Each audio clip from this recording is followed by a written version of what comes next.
They walked across campus in silence. Two black twins, brilliant, quiet, underestimated. Brad and Kyle, campus bullies in football maces, thought they'd found easy targets in front of a crowd. They mocked, taunted, and threatened the sisters with humiliation. But they didn't know one thing: Tasha and Tia Daniels weren't just scholars. They were black belt fighters, trained to endure, trained to strike only when necessary. When the confrontation finally exploded in front of hundreds of witnesses, what happened next stunned the entire campus and the internet. The midday sun beat down on the sprawling campus quad, normally a vibrant tapestry of student life. Today, however, an undercurrent of tension rippled through the usual chatter, drawing gazes towards the large oak tree near the library. Tasha and Tia Daniels, identical in their quiet composure and unassuming outfits, walked with a deliberate pace, heading towards their next class. They were known for their impeccable grades and reserved demeanor, often blending into the background, a stark contrast to the boisterous energy of the university's more visible cliques. Their path intersected with Brad and Kyle, two hulking figures from the university's notorious football team. Brad, with his signature smirk and a reputation for casual cruelty, stepped directly into their path, forcing the twins to halt. Kyle, a shadow of Brad's arrogance, leaned against the tree, a sneer plastered across his face. A small crowd, sensing an impending spectacle, began to gather, cell phones discreetly emerging from pockets. The air thickened with unspoken animosity. Well, if it isn't the Daniels twins," Brad drawled, his voice carrying an exaggerated, mocking politeness that sent shivers down the spines of nearby students. He gestured dismissively with his hand. "Heard you two thought you were too good to join our little study group. Huh? Or maybe it's just that you don't think you need to bow down to anyone." The last words were laced with a thinly veiled racial slur. The bow down, a grotesque parody of submission, clearly aimed at their heritage. Tasha's jaw tightened imperceptibly. Her eyes, usually soft with scholarly focus, hardened into chips of obsidian. Tia, ever the calmer of the two, took a slow, deep breath, her gaze unwavering as she met Brad's challenging stare.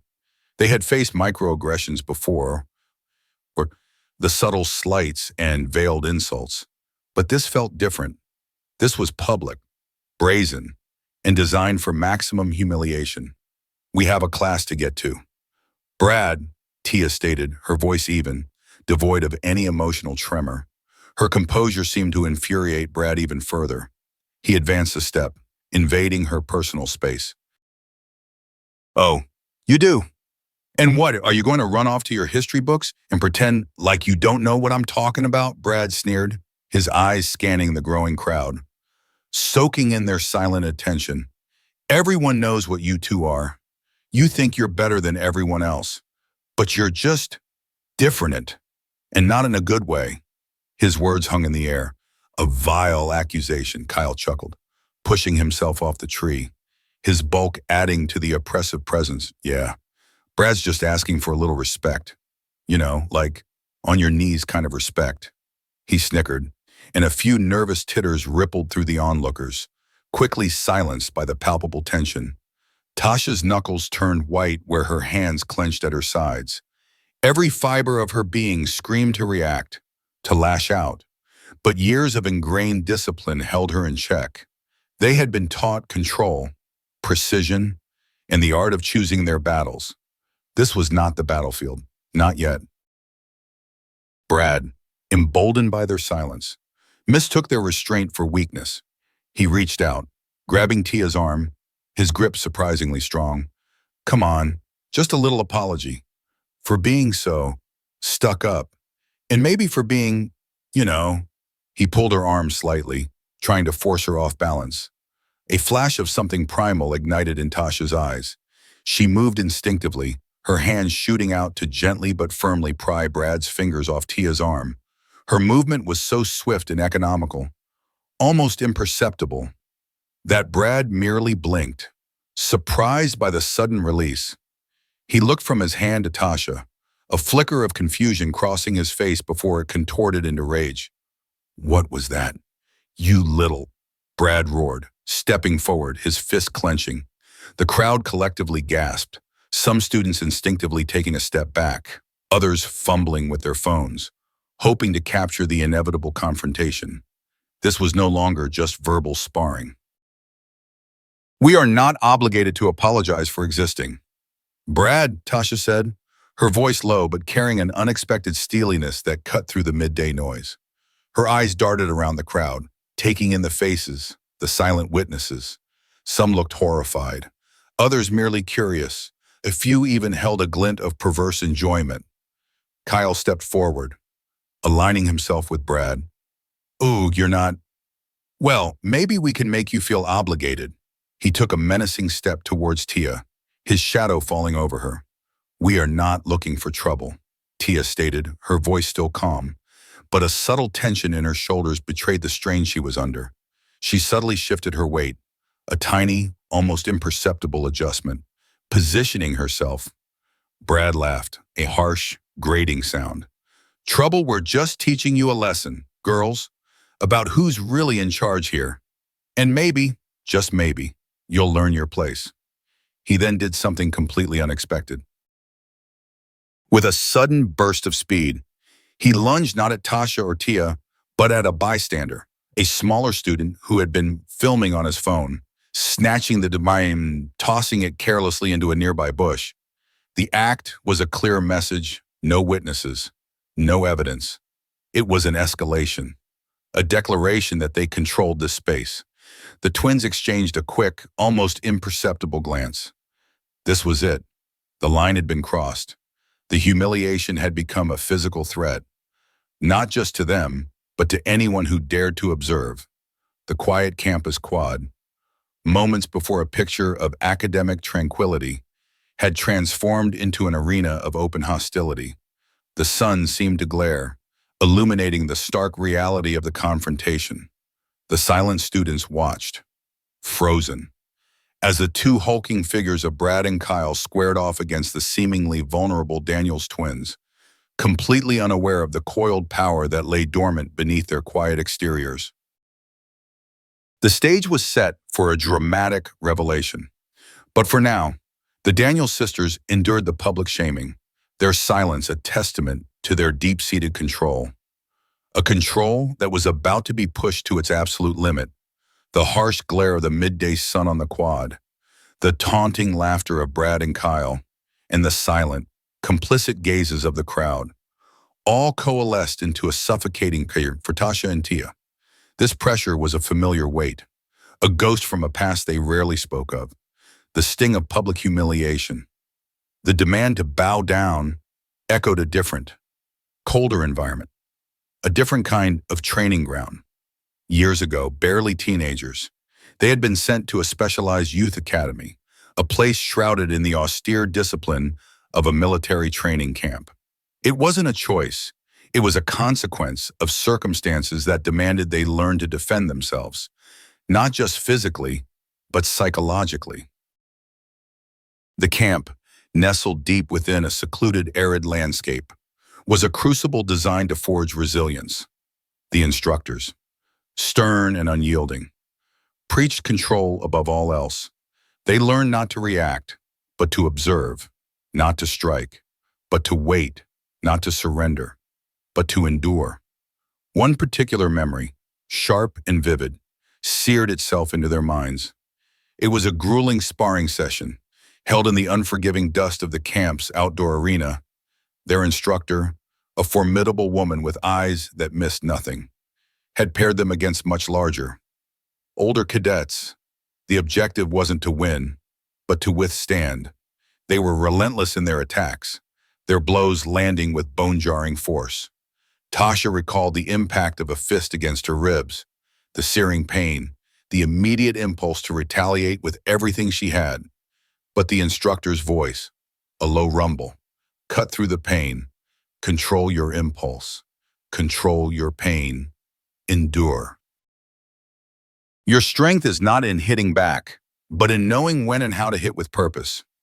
That day, they were forced to take a barrage of blows, to absorb the impact, to strategically evade, to endure the humiliation of being overwhelmed.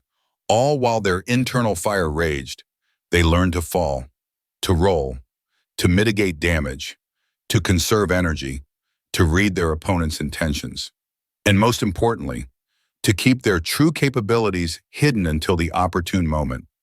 The instructor had later explained, "The most dangerous opponent is the one underestimated. Let them think you are weak, that you are broken. Then, when they are complacent, when they overextend, that is when you strike. Not out of anger, but out of necessity. Not for revenge, but for victory." This philosophy became the bedrock of their existence. The camp wasn't just about martial arts, it was about mental fortitude, about psychological warfare, about survival in a world that often sought to diminish them. They honed their bodies into efficient machines, mastering a unique blend of various martial arts forms of fluid, devastating style that prioritized precision, speed, and leverage over brute force. Every punch, every kick, every block was an act of calculated intent, stripped of superfluous movement. They learned to channel their emotions, particularly anger, into a focused, potent energy rather than allowing it to erupt into uncontrolled outbursts beyond the physical training. They also absorbed lessons in strategic thinking, in reading human behavior, in understanding the dynamics of power. They were taught that public confrontation was a trap, designed to provoke an emotional, uncontrolled reaction. To react impulsively was to concede control to the aggressor. Their silence in the face of Brad's provocations wasn't fear. It was a calculated choice, a silent assessment of the situation, a disciplined restraint born from years of brutal instruction. They watched Brad and Kyle, not with the terror of victims, but with the cool, analytical gaze of strategists observing an opponent's flawed movements and inflated ego. The racial slurs, the demands for submission, the public spectacle, all of it mirrored a deeper systemic injustice they had witnessed and endured. Albeit in different forms, even within the confines of the camp, they had seen how easily power could be abused, how quickly prejudice could fester, how silence could be misconstrued as weakness. This knowledge fortified their resolve. They were not merely enduring, they were observing, learning, and waiting. The snatching of the bystander's phone, Brad's blatant disregard for witnesses, was a clear sign of his arrogance and overconfidence, a crucial tactical error from their perspective. It was the moment he believed himself truly untouchable, truly in control. In the dusty training arena, their instructor had often said, "The real fight is not with your fists, but with your mind. Control your mind, control your fear, and you control the outcome." Tasha and Tia had internalized this. Their quiet intelligence, their reserved nature, was not a shield to hide behind, but a deliberate camouflage. They were not just good students, they were highly trained, disciplined martial artists, forged in a crucible designed to turn children into warriors. Their past was not a trauma to be escaped, but a foundation upon which their quiet strength was built. They carried the weight of that training, that knowledge, within them, a silent power waiting for the precise, inevitable moment of its unleashing. The cohort, bustling with oblivious students, remained unaware of the storm brewing beneath the surface of the Daniels twins' calm exteriors. The bullies believed they had won the first round, failing to comprehend that the twins had merely absorbed the opening blows, preparing for their own calculated counterattack. The stage had been set not just for a fight, but for a lesson, a revelation. The incident on the quad, far from being an isolated event, cast a long, insidious shadow over Tasha and Tia's lives on campus. What had begun as a public humiliation orchestrated by Brad and Kyle quickly morphed into a more pervasive, subtle form of discrimination. The initial shock of the confrontation subsided, but a chilling quiet settled around the twins. Students who had once offered friendly nods now averted their gaze. Whispers followed them in the corridors, and the once inviting communal spaces of the university became subtly hostile. Their academic excellence, once a source of quiet pride, seemed to draw more scrutiny than admiration. In some classes, the twins noticed a shift in the way certain professors interacted with them. Discussions in seminars, particularly those touching on social justice or minority experiences, seemed to bypass them, their raised hands sometimes ignored, their contributions acknowledged with a dismissive brevity. One afternoon, after a particularly pointed lecture on historical injustices, a history professor, known for his progressive views, subtly steered the conversation away from their input, his eyes darting uneasily towards the back row where Brad and Kyle's teammates often sat. It was a silent, almost imperceptible ostracism, but to Tasha and Tia, attuned to every nuance of human behavior. It was a glaring exclusion. The campus athletic department, a powerful entity within the university, became another source of pressure. Rumors, undoubtedly fueled by Brad and Kyle, began to circulate. Whispers of the twins being troublemakers or having attitude problems started to reach the ears of coaches and administrators. While no direct accusations were made, the atmosphere around them thickened with unspoken suspicion. Tia, who had considered trying out for a student-run martial arts club, found her applications mysteriously delayed, her emails to the faculty advisor going unanswered for weeks. When she finally secured a brief meeting, the advisor was polite but dismissive, citing overwhelming interest in limited spots. Despite the club being notoriously under-enrolled, it was a bureaucratic wall, invisible yet impenetrable, designed to deter rather than directly deny. Tasha faced similar, though more academic, hurdles. Her application for a prestigious research assistant position, for which she was supremely qualified, was unexpectedly rejected in favor of a less experienced honors student.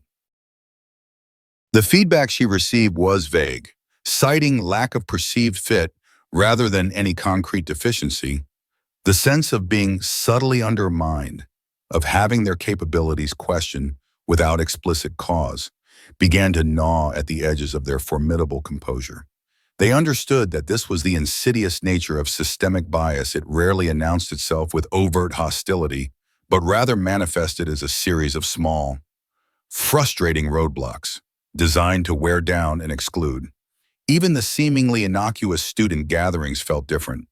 Invited to a study group by a few classmates, Tasha and Tia found themselves met with strained smiles and hesitant conversation. The usual camaraderie was replaced by an awkward silence whenever they spoke. And soon, the invitations dwindled. They realized that their mere presence had become a source of discomfort for some, a potential liability in a social landscape where alignment with the dominant group often meant easier navigation. The twins observed this with a quiet, analytical detachment, understanding that this social engineering was a consequence of Brad and Kyle's initial aggression. The bullies had not only sought to publicly shame them, but had also managed to weaponize fear and peer pressure, turning the campus environment into a subtly hostile territory. The physical education department, in particular, presented a unique challenge. Their required self-defense class, taught by a grizzled, no-nonsense instructor known for his old-school approach, became a quiet battleground. Mr. Henderson, a former Marine, valued discipline and practical skill above all else. During a demonstration of basic defensive moves, one of Brad's teammates, Mark, deliberately threw a sloppy, dangerous punch during a drill, aiming for Tasha's head instead of her shoulder. Tasha, with a micro movement that was barely visible, subtly shifted, deflecting the blow with minimal effort, making it appear as if Mark had simply misjudged his aim. Mr. Henderson, however, had seen the intent behind Mark's move and the twins' subtle counter-maneuvers throughout the class. While he said nothing directly to the twins, his eyes, sharp and discerning, would often linger on them, a flicker of something akin to recognition, or perhaps curiosity, in their depths. He seemed to sense that there was more to these quiet students than met the eye, observing their controlled movements and disciplined posture with an almost imperceptible nod of approval. One evening, as Tasha and Tia walked back to their dorm, a group of students, including a few of Brad and Kyle's acquaintances, were loudly recounting the quad incident, embellishing details and painting the twins as arrogant and uncooperative. The laughter was loud, deliberately so, meant for their ears. Tasha felt the familiar surge of heat, a primal urge to confront, to correct the narrative. But Tia, ever the anchor, subtly placed a hand on her arm, a silent reminder of their training. They walked past, their faces impassive, their footsteps steady.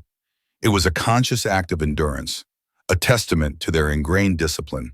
They knew that engaging in petty arguments would only validate the false narrative. Their power lay not in reacting to every slight, but in choosing their moment. Despite the pervasive atmosphere of subtle prejudice, the twins remained outwardly composed. They continued to excel in their studies, their dedication unwavering.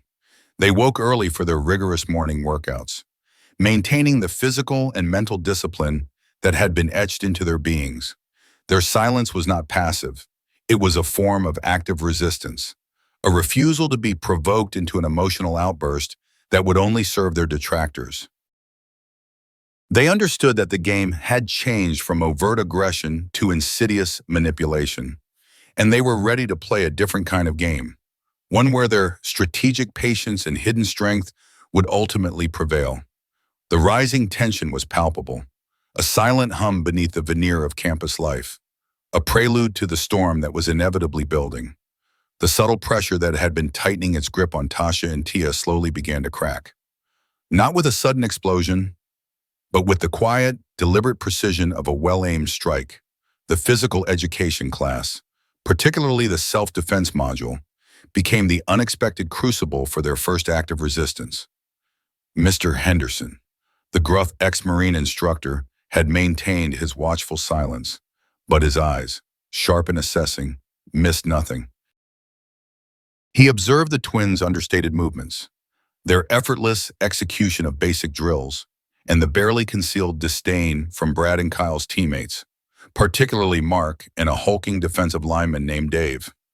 The daily provocations in class had become more overt. During partner drills, Mark would routinely apply excessive force, his pushes and shoves just shy of overtly aggressive, designed to throw Tasha off balance.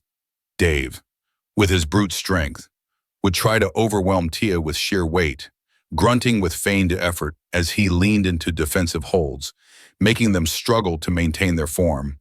The twins absorbed it all, their faces unreadable, their movements economical, always managing to counter or evade with an efficiency that frustrated their tormentors even more. Mr. Henderson noted every subtle shift in their posture, every precisely placed foot, every flicker of their eyes. He recognized a controlled power that belied their quiet demeanor. One afternoon, the class was practicing disarming techniques. The exercise involved a simulated attacker wielding a foam bat. Mr. Henderson had been demonstrating a series of intricate moves, emphasizing fluidity and leverage over brute strength. He then called for volunteers to demonstrate against each other. Mark, eager to publicly challenge Tasha, quickly volunteered, brandishing the foam bat with an exaggerated swagger.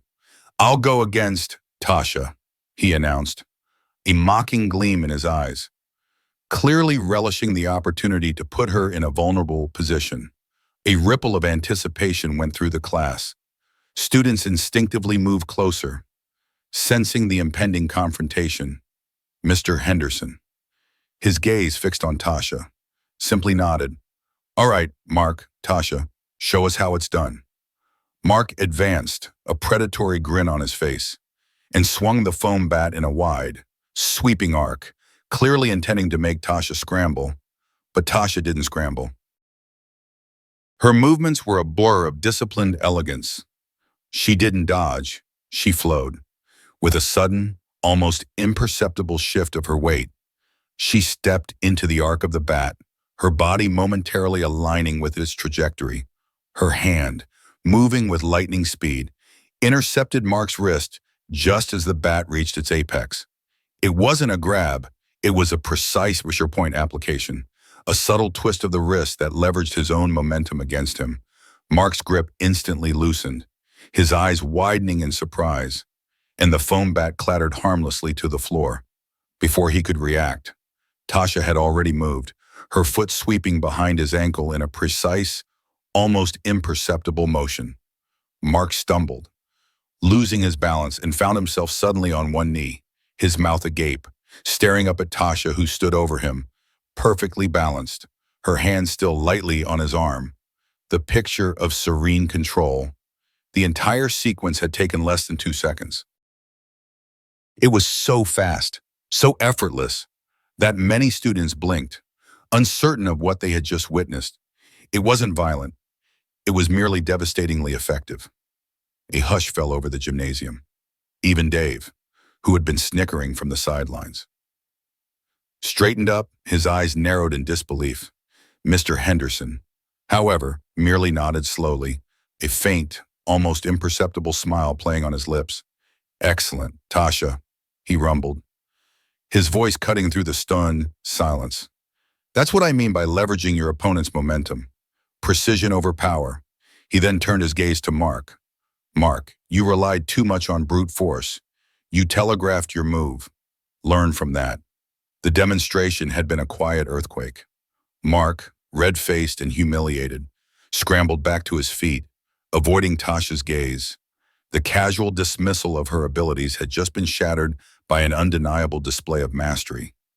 The very next day, the tensions escalated. During a practical grappling session, Dave, still smarting from Tasha's display, decided to target Tia. He chose her as his partner for a drill involving ground control. From the start, he was overly aggressive, attempting to pin Tia with his full weight, ignoring the light contact only rule. Tia, usually so composed, felt the raw force of his intention, the deliberate disrespect in his every move. He wasn't just trying to win the drill, he was trying to dominate, to punish. Mr. Henderson, observing from a distance, saw the malicious intent in Dave's aggressive posture. He knew that if he didn't intervene, Tia could be genuinely hurt, or worse, forced into a defensive action that would expose her fully. He strode over, his voice resonating with authority. "All right, Dave, Tia, come on, let's see some proper technique here. Dave, you're too heavy. Tia, show him how to use leverage." He paused, then looked directly at Tia, a subtle challenge in his eyes. "Tia, let's see you get out of this pin. Show us how to move like water." It was the signal. Tia understood. Mr. Henderson was not just giving her permission.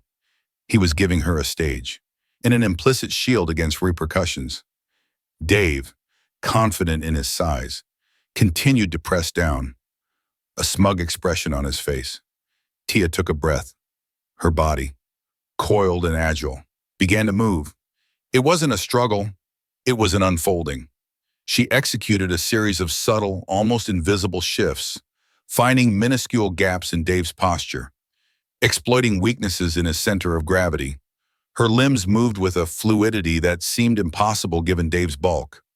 One moment, Dave was bearing down on her. The next, with a swift, almost snake-like movement, Tia had reversed their positions. Dave found himself on his back, surprised and disoriented, with Tia in a controlling position, her knee lightly on his chest, her eyes calm and unwavering. The gym erupted in gasps and murmurs. Dave's face, initially smug, was now a mask of utter bewilderment and sudden, burning shame. He had been utterly, effortlessly flipped by someone half his size. Tasha, watching from the sidelines, felt a surge of quiet triumph. This was it. This was the disciplined unveiling. Mr. Henderson walked over, his eyes twinkling. He knelt beside Dave, offering a hand to help him up. "See that? Dave, not about size, it's about knowing how to apply your weight, how to find the weak points." Tia demonstrated excellent control and precision. "You didn't even see it coming, did you?" His words were not just instruction, they were a public validation of Tia's skill and a quiet rebuke of Dave's aggressive overconfidence. The atmosphere in the gym had fundamentally shifted. The subtle fear, the veiled insults, the dismissive whispers, all seemed to evaporate in the face of such undeniable, elegant prowess. Mark and Dave, Once the confident instigators, now stood humbled, their faces flushed with a mixture of anger and profound shock. The rest of the class, who had previously been content to observe in silence, now looked at Tasha and Tia with a newfound awe and respect. The twins, once perceived as quiet, unassuming, and vulnerable, had revealed a glimpse of the formidable power they had possessed, changing the narrative on campus not through words, but through irrefutable, physical evidence. Their silence had been their strength, allowing their actions to speak with a thunderous impact that echoed through the stunned gymnasium. The seeds of change had been sown, and the campus was slowly beginning to awaken to the true nature of the Daniel sisters. The shift in perception on campus had not merely angered Brad and Kyle, it had ignited a volatile resentment, a burning need to reassert their dominance. The subtle display of Tasha and Tia's skills in the gym was, to them, an unforgivable affront, a direct challenge to their self-appointed authority. They plotted their reprisal with calculated malice, choosing the university's annual Spirit Week rally as their stage. The main plaza, a sprawling expanse designed for mass gatherings, would offer them the maximum possible audience, a crucible for a public spectacle of humiliation. They would not just verbally assault the twins, they would overwhelm them physically, proving their power in an undeniable fashion. As the afternoon light mellowed, casting long shadows across the crowded plaza, Tasha and Tia moved through the excited throngs of students. A new tension hummed in the air, a palpable sense of anticipation that went beyond typical rally enthusiasm. They saw Brad and Kyle, flanked by a formidable phalanx of their football teammates, hulking figures whose collective swagger dominated the space near the main stage. The Bullies' expressions were a toxic blend of arrogant confidence and barely contained aggression. The twins exchanged a brief, almost imperceptible glance, their eyes mirroring a quiet understanding. This was it, the moment they had been preparing for. Not just in their martial arts training, but throughout their lives of disciplined restraint. Just as the university president concluded his welcoming address, Brad seized a megaphone from a nearby table. His voice, artificially amplified and distorted, boomed across the plaza, cutting through the murmuring crowd. "Hey everyone, before we get to the pep talk, I think we have some special guests who need to learn about school spirit." He pointed directly at Tasha and Tia, who stood composed near the edge of the crowd, their faces unreadable, watchful. The Daniels twins, always too good for everyone, always too quiet, but you know what they say about quiet ones, right? They're just hiding something. His words, laced with a familiar, mocking condescension, drew a wave of confused murmurs, but hundreds of eyes swiveled toward the twins, sensing the brewing storm. Kyle stepped forward, a student holding a video camera conspicuously positioned to capture every moment. "Yeah, they think they're tough because they can do some fancy moves in a gym class," Kyle sneered, his voice dripping with venom. "But let's see how tough they are when they're not in their little controlled environment. So maybe they'll finally learn to respect real authority." Then, his voice rising in a taunting crescendo, he bellowed, "Or maybe they'll just kneel and show us what they really are." The blatant racist undertone was designed to provoke, to dehumanize, to incite a crowd already on edge. A collective intake of breath swept through the plaza. Some students began to voice hushed disapproval. Others instinctively raised their phones, ready to record. Amongst the crowd, Mr. Henderson, the physical education instructor, watched with a grim, knowing expression. He knew what was coming. Brad, interpreting the crowd's momentary silence as tacit approval, gestured imperiously to his teammates. "Come on, girls, time to show everyone what you're made of, or lack thereof." Two of the largest players, Dave and a towering linebacker named Tony, detached from the group and began to advance on Tasha and Tia, their intentions overtly menacing. The air crackled with a chilling tension. This was no longer just a war of words. It was a physical confrontation, openly witnessed by the entire campus. As Dave lunged clumsily towards Tasha, attempting a brutish bear hug. Tasha moved with a breathtaking economy of motion. She didn't block, she flowed, with a pivot so swift it was almost invisible. She slipped inside his attempted grasp, her hand briefly touching his elbow, subtly guiding his massive momentum. Dave, thrown off balance by her unexpected shift, stumbled past her, his enormous frame careening directly into Tony, who had been attempting to flank Tia. The two hulking players collided with a dull, heavy thud, falling awkwardly in a heap, their own aggressive intentions spectacularly backfiring. A collective gasp, then a ripple of astonished murmurs spread through the crowd. It wasn't a violent counter, it was a display of such precise, almost effortless redirection that it instantly made the bullies appear utterly incompetent and foolish. Dave and Tony scrambled back to their feet, their faces flushed with a mixture of confusion and renewed, incandescent rage. "You think that's funny, huh?" Brad roared, his face contorted in fury at the public embarrassment. He signaled to two more teammates, this time 4 football players, moving with a coordinated, albeit brutish, aggression, converged on the twins, their combined weight and force intended to utterly overwhelm them. The camera-wielding student adjusted his angle, capturing every moment of the escalating chaos. Tasha and Tia moved as one, a blur of synchronized motion against the charging mass. They didn't fight, they danced through the attacks, their bodies weaving, ducking, and spinning, always just out of reach.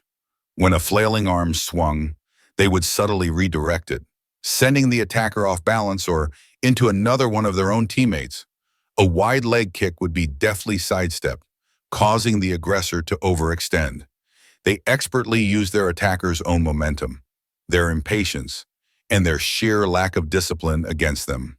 One player, attempting to tackle Tia, suddenly found himself propelled forward by an unseen force, stumbling and crashing into a decorative planter, sending soil and small shrubs scattering with a dramatic clatter. Another, reaching for Tasha, found his arm twisted just enough to send him spinning into the path of an oncoming teammate, resulting in another awkward, uncoordinated collision. The scene was not one of brutal combat, but of masterful, almost bewildering de-escalation. The large, powerful football players looked like children flailing against an invisible current. They were disoriented, frustrated, and increasingly desperate, their attempts to land a single blow utterly futile. Their grunts and curses grew louder, more desperate, contrasting sharply with the twins' silent, graceful movements.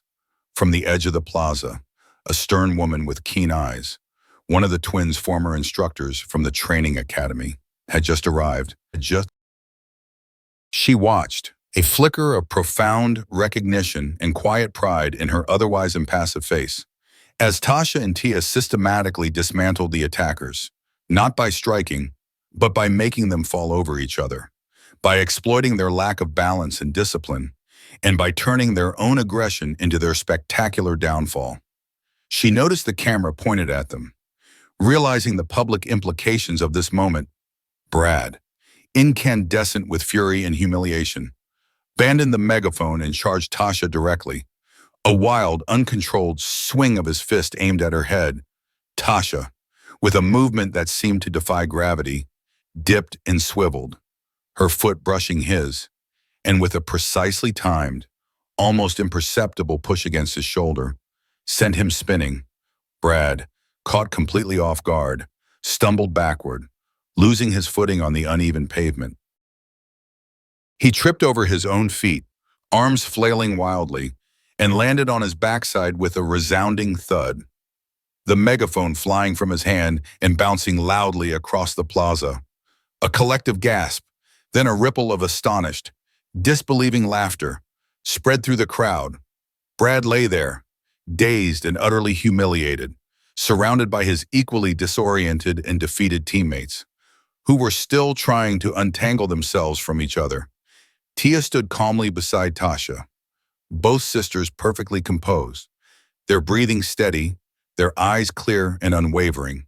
They hadn't thrown a single punch, yet they had utterly defeated their attackers, not with force, but with a terrifying, elegant mastery that exposed the bully's true brutishness for all to see. The evidence was not merely the disarray of the football players, it was the live, undeniable spectacle of their racist aggression met with calm, overwhelming competence.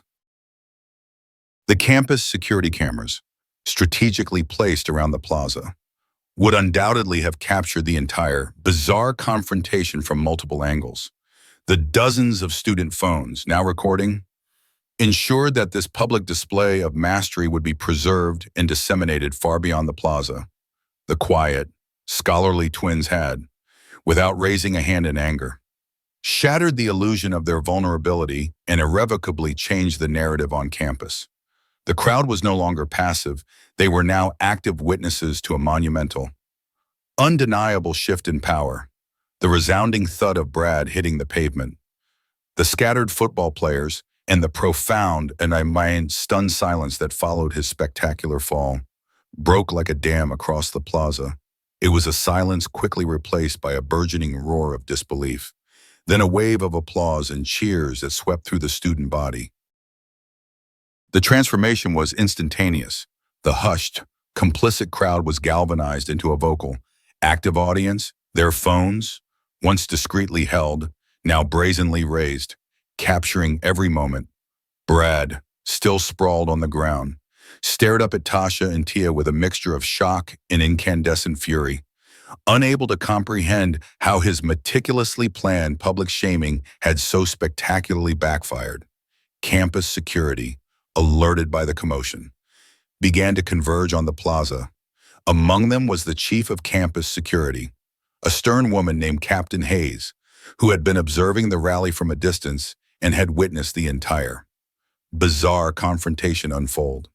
Her face, usually impassive, showed a flicker of surprise and then a determined resolve. She moved directly towards the cluster of disoriented football players and the perfectly composed Daniels twins. "What exactly is going on here?" Captain Hayes demanded, her voice cutting through the remaining murmurs. Her gaze swept over the disheveled Brad and his struggling teammates, then settled on Tasha and Tia, who stood calmly, their postures unwavering. Brad, scrambling to his feet, attempted to regain some semblance of authority. "They attacked us. Captain, these two started a fight. They assaulted my teammates." His voice was shrill with indignation, but his words rang hollow against the backdrop of the clear visual evidence. Before Tasha or Tia could respond, Mr. Henderson, the physical education instructor, stepped forward, his grim expression leaving no doubt where his allegiance lay. "Captain, I witnessed the entire thing, these young men." He gestured dismissively at Brad and his group, provoked and physically assaulted Ms. Daniels and her sister. They tried to overwhelm them, and the twins merely defended themselves with skill and restraint. They didn't throw a single punch. "These boys," he pointed directly at Brad, "Kyle, Dave, and Tony, were the aggressors, and they brought this upon themselves." His testimony, from a respected faculty member, carried significant weight. Just then, the former instructor from the Youth Academy, Mrs. Anya Sharma, pushed through the crowd, her presence adding another layer of undeniable authority. She had recognized the twins' unique, disciplined movements. "Captain Hayes," I stated, her voice clear and resonant, "I can also corroborate Mr. Henderson's account. I am Mrs. Anya Sharma, a former instructor at the Phoenix Youth Academy. Tasha and Tia Daniels were my students.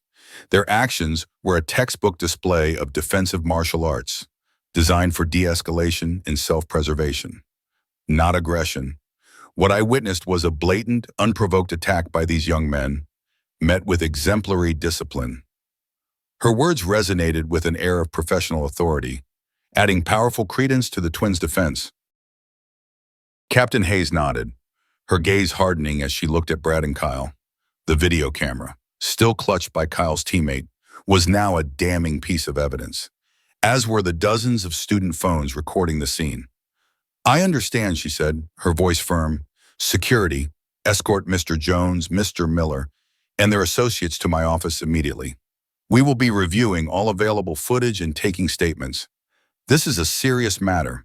She looked directly at Brad and Kyle, and attempting to fabricate a narrative on, Mr. Jones will only compound your troubles. The sight of Brad, Kyle, Dave, and Tony being led away by campus security, their faces a mixture of shock, anger, and dawning realization, sent a fresh wave of murmurs and low cheers through the crowd. This was not the outcome anyone had expected. The university administration, usually cautious and measured, moved with unusual swiftness under the weight of public opinion and irrefutable evidence. Within hours, the initial trickle of social media posts exploded into a torrent. The raw, unedited videos from student phones, showing Brad and his cohorts lunging awkwardly, stumbling into each other, and finally, Brad's humiliating fall went viral. Hashtags like hashtag Daniels Twins Defense and hashtag Campus Bully Karma began trending. Students who had been silently resentful of Brad and Kyle's aggressive behavior now found their voices. Stories of past instances of bullying, microaggressions, and racial insensitivity from the football team surfaced across various university forums and group chats. The narrative, once controlled by the bullies, was now irrevocably seized by the community. The university administration, facing mounting pressure from the student body and widespread public scrutiny, issued a statement late that evening. It condemned the unacceptable behavior and announced immediate suspensions for Brad Jones and Kyle Miller, pending a full investigation. Dave and Tony also faced disciplinary action for their involvement. The statement emphasized the university's commitment to a safe and inclusive environment, a clear concession to the public outcry. The next day, a campus-wide assembly was called, an unprecedented move. The university president, visibly shaken, addressed the student body directly. He acknowledged the deep-seated issues of racial bias and intimidation that had been brought to light, implicitly admitting the systemic failures that had allowed such behavior to fester. He announced the formation of a special task force to address campus climate, diversity, and inclusion policies, promising a zero-tolerance approach to racism and harassment. He also made a point of publicly commending Tasha and Tia Daniels for their remarkable composure and courage in the face of adversity, a stark contrast to the initial public shaming they had endured. The community began to respond in ways that transcended official statements. Students organized solidarity marches, holding signs that read "Silence no more" and "Protect our students." Online petitions demanding stricter penalties for the football players garnered thousands of signatures. Professors began to incorporate discussions about systemic discrimination and bystander intervention into their curricula. The quiet university, once a breeding ground for subtle biases, was now a crucible of awakening, forced to confront its own uncomfortable truths. Tasha and Tia, initially overwhelmed by the sudden spotlight, found themselves at the center of an unprecedented campus movement. Their names, once whispered in hushed tones of caution, were now spoken with respect and admiration. The consequences were unfolding, not just for the aggressors, but for the entire institution. The humiliation Brad had sought to inflict upon them had boomeranged with devastating force, exposing not just his own bigotry, but the systemic cracks that had allowed it to flourish. The community, once silently observing, was now actively engaged, demanding accountability and change, fueled by the undeniable truth of the Daniels twins' courageous, elegant defiance. The Plaza incident was no longer just a confrontation. It was a catalyst for fundamental change, a seismic shift in the university's moral landscape. The aftermath of the Plaza incident was an immediate, dizzying maelstrom. What had begun as a local campus confrontation quickly spiraled into a national sensation. The unedited videos, particularly the footage of Brad Jones's spectacular fall, played on a continuous loop across social media platforms, then migrated to local news channels, and finally, to major national broadcasts. Tasha and Tia Daniels, once known for their quiet academic prowess, were thrust into a blinding spotlight. Their faces and stories splashed across screens and headlines. The public, Weary of countless stories of unchecked aggression and systemic injustice, found in their composed defiance a potent symbol of empowerment. Initially, the sheer intensity of the attention was overwhelming. Interviews were requested by every major news outlet. Documentary producers called, and their inboxes flooded with messages of support and, inevitably, some vitriol. Tasha, ever the more pragmatic of the two, approached the deluge with a strategic eye. Tia, while more sensitive to the sudden loss of their anonymity, understood the profound opportunity that lay before them. They consulted with Mr. Henderson, who became an informal advisor, and Mrs. Sharma, their former instructor, whose counsel proved invaluable in navigating the complex landscape of public perception and legal implications. Their first public statement was a carefully worded press release, drafted with the help of a pro bono legal team provided by a civil rights organization that had reached out. It avoided any tone of vengeance or gloating. Instead, it emphasized their commitment to a safe and equitable campus environment, highlighted the dangers of unchecked bullying and racial discrimination, and calmly reiterated that their actions were purely defensive.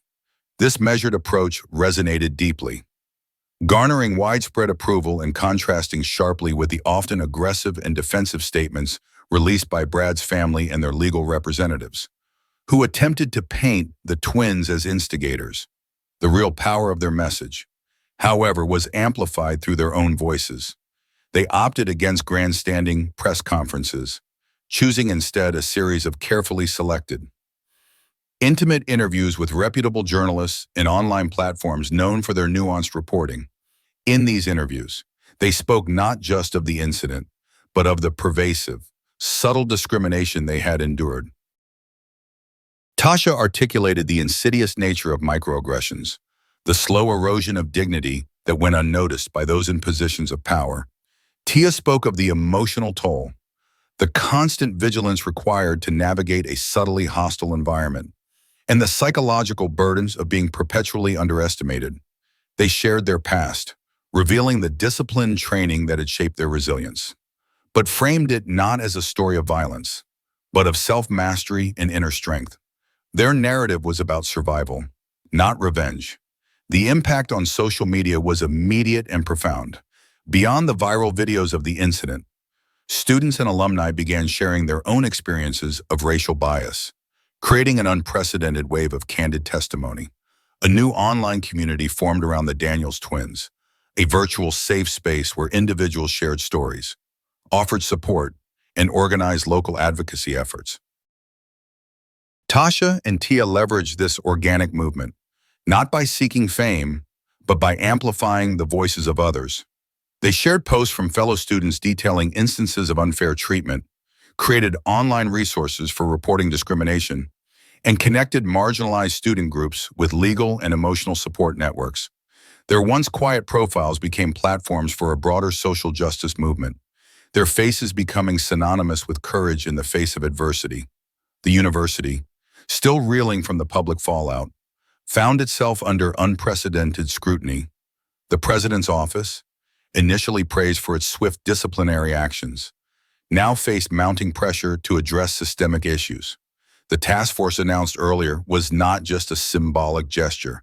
It became a focal point for student demands. Tasha and Tia, along with their allies, were invited to sit on this task force, their presence ensuring that the voices of those most affected would be heard. They pushed for concrete policy changes, mandatory diversity training for all faculty and staff, clearer reporting mechanisms for discrimination, and a complete overhaul of the athletic department's oversight, which had long been seen as a breeding ground for entitlement and unchecked behavior. There was, of course, resistance. Some alumni, particularly those with strong ties to the football program, publicly decried the overreaction, accusing the university of succumbing to cancel culture. Anonymous online forums buzzed with derogatory comments, attempting to discredit the twins and their story. Brad's and Kyle's lawyers continued their public relations offensive, trying to spin the narrative. But their efforts were largely drowned out by the sheer volume of undeniable evidence and the powerful, unified voices of the student body. The attempts to undermine the twins only served to highlight the depth of the ingrained prejudice, further galvanizing their supporters. Mr. Henderson became a staunch public defender of the twins, giving interviews where he unequivocally praised their self-defense skills and professionalism. Mrs. Sharma, with her military background, lent a powerful air of credibility to their training, dismantling any claims of aggression on their part. Their testimony, combined with the ubiquitous video evidence, formed an impenetrable wall against the counter-narrative. Tasha and Tia, while maintaining their academic focus, continued to channel their energy into advocacy. They organized open forums on campus, inviting students to share their experiences in a safe, moderated environment. They started a scholarship fund for minority students pursuing higher education, using a portion of the speaking fees they were beginning to receive.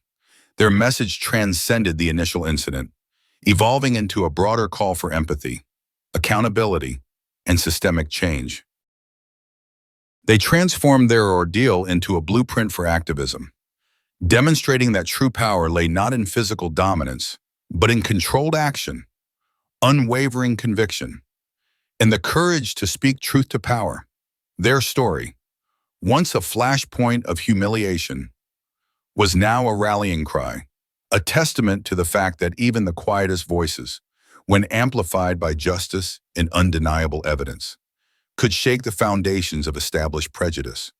The rebuilding was not just of their own reputation, but of a campus culture, piece by painful piece, towards a more just and inclusive future.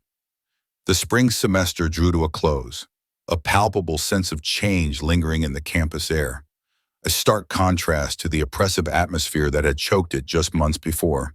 The university, once a quiet bastion of subtle prejudice, was now a vibrant, if sometimes turbulent, forum for open dialogue.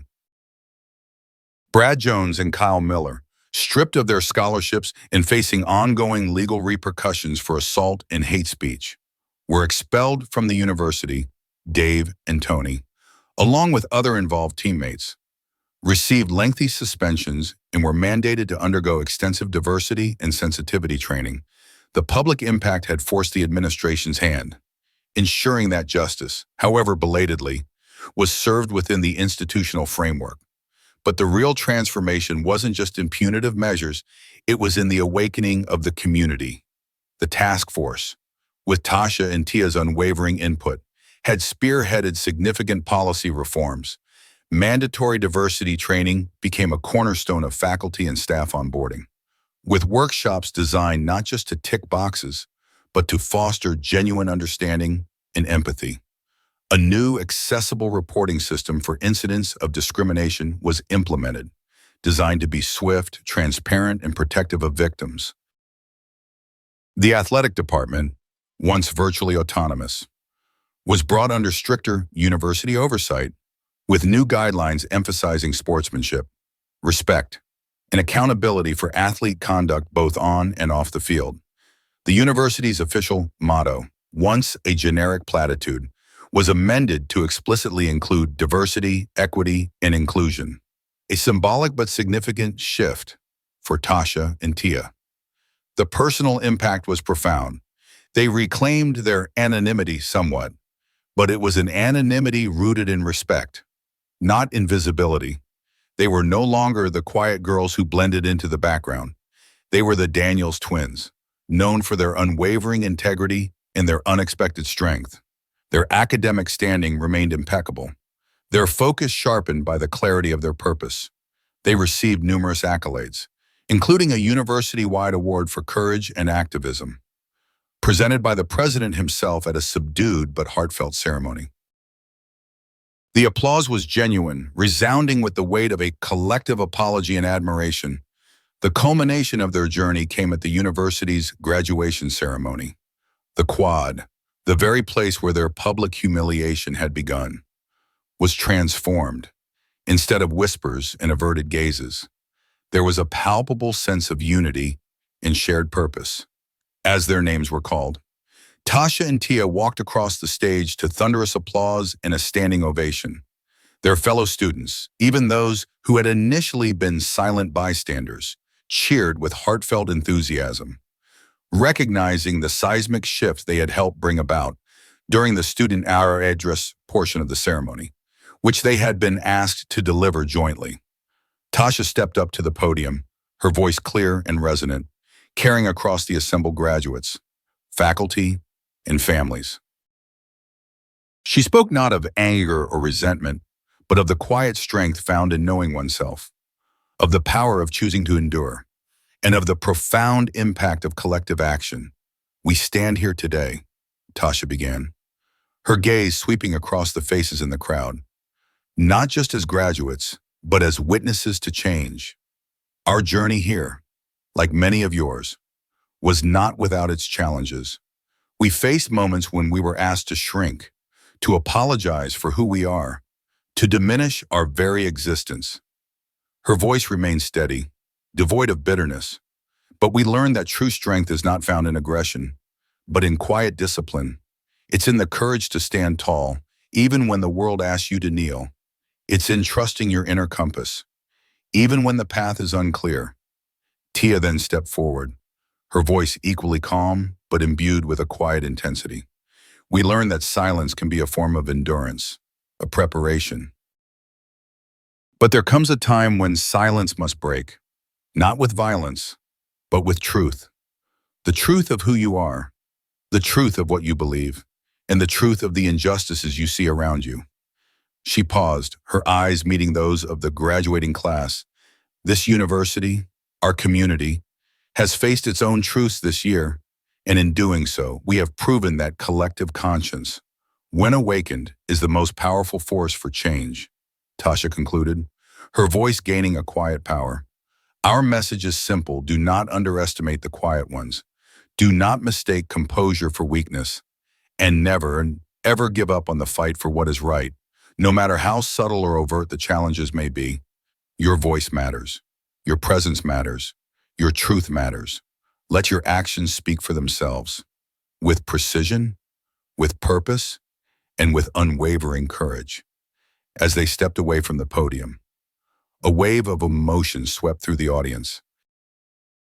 There were tears, nods of understanding, and a renewed roar of applause. Their message resonated not just as a triumphant personal story, but as a universal call to action. They had not sought revenge, they had sought justice. And in doing so, they had inspired an entire community. They left behind a clear, indelible message that true strength lies not in domination, but in dignity, not in aggression, but in disciplined resistance, and that the fight against injustice, when met with courage and unwavering truth, can indeed move mountains and awaken hearts. The Daniels twins walked off the stage, their heads held high, their quiet strength now a beacon for a more just and inclusive future. Their presence a testament to the transformative power of choosing integrity over vengeance.